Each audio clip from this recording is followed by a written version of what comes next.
it's white to move, Petrosian has already given up serious material.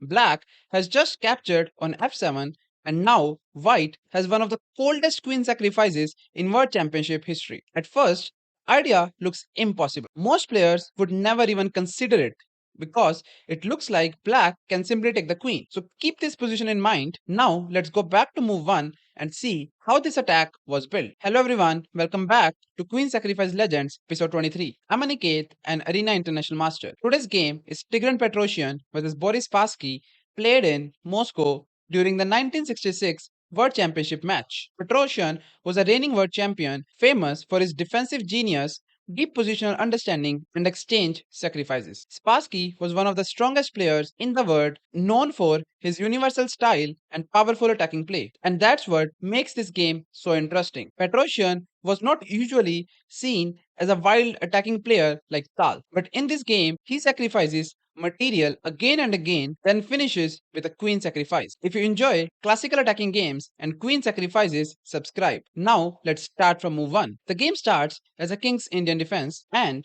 I will not go too deep in the opening theory. So white simply start with knight f3, knight f6, Zakatot opening is on the board, g3, g6, c4, king's Indian attack, bishop g7, bishop g2, both players castle, knight c6, knight c3, d6. The important thing is the imbalance. White gets space and control, black gets counterplay and attacking chances. So the game continues with d4, taking a center, a6, d5, pushing it forward, knight a5, attacking the pawn on c4, knight d2, defending it and opening the bishop at the same time. And now c5, fixing this pawn on c4 so that he can attack at any point of time. And also black is chopping to play b4. So queen c2, e5, just simply closing the center. White has pushed forward in the center. Black has challenged position with e5 and is preparing kingside activity. Then after b3, plan is bishop b2, knight g4, opening this bishop for now. e4, stopping black to push the pawn,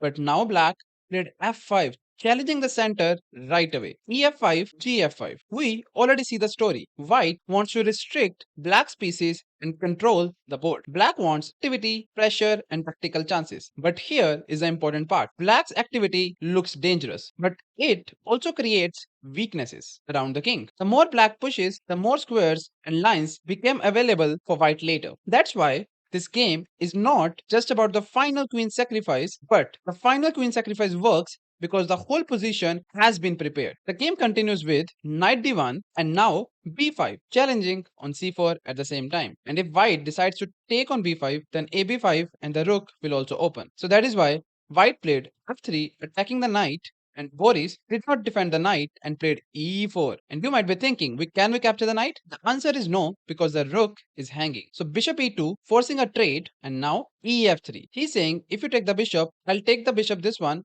and I will make a queen and you will be in trouble. So bishop takes f3 and now bishop takes b2, queen takes b2 and knight e5. Bishop e2 not allowing to trade the pieces, f4. Black is pushing forward. The attack looks serious. White's king side looks slightly loose, but now Petrosian has a small advantage which he wants to build a game on. And now Petrosian plays gf4. He simply said, I'm okay to weaken my king because if you give a check, I'll put the king on h1 and then rook will come to g1 and you will be in trouble at the same time as well. So black responds with bishop h3, attacking the rook. Now let's pause the video here. It's white to move. The rook on f1 is under attack, but let's see if you can think like Petrosian. Find the best move for white.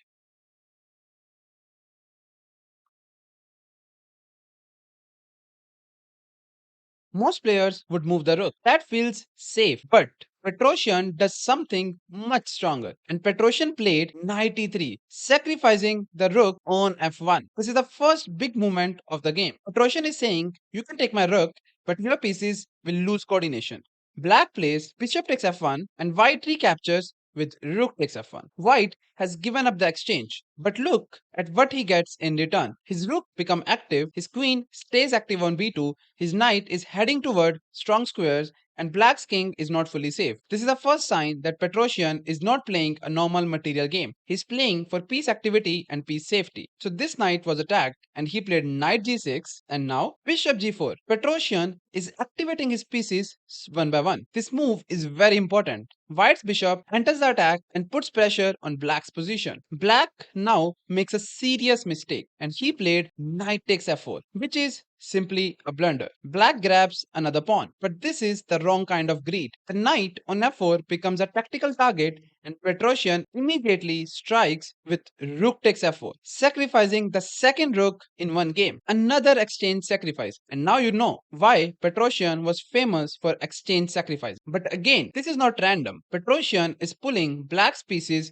onto vulnerable squares. He is removing coordination. He's making sure black's king has no stable defense. So black captured back with rook takes f4 and now white plays bishop e6 check. Now the bishop enters with check. This is the kind of position Petrosian wanted. The black king is exposed. White's queen is active.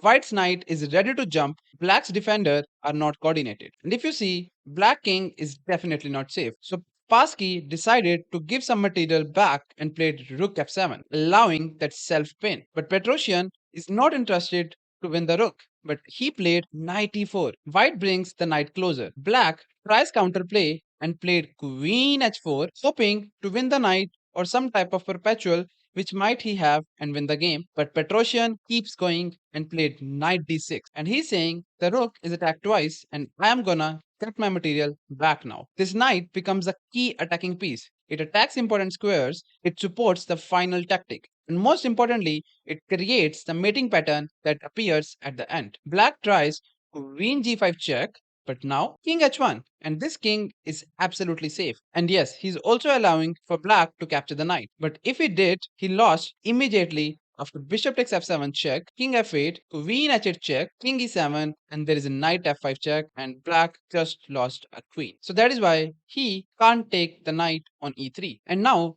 black plays the final mistake of the game and played rook a7, just defending the other rook and hope for best. But this does not solve the problem. White now removes another defender and played bishop takes f7. Black recaptures with rook takes f7 and now we have reached the final position from the start. If you're serious about improving and want structured training instead of just solving random puzzles, I've worked with students personally. The link to train with me is in the description. Now, pause the video here. It's white to play. Find the queen sacrifice.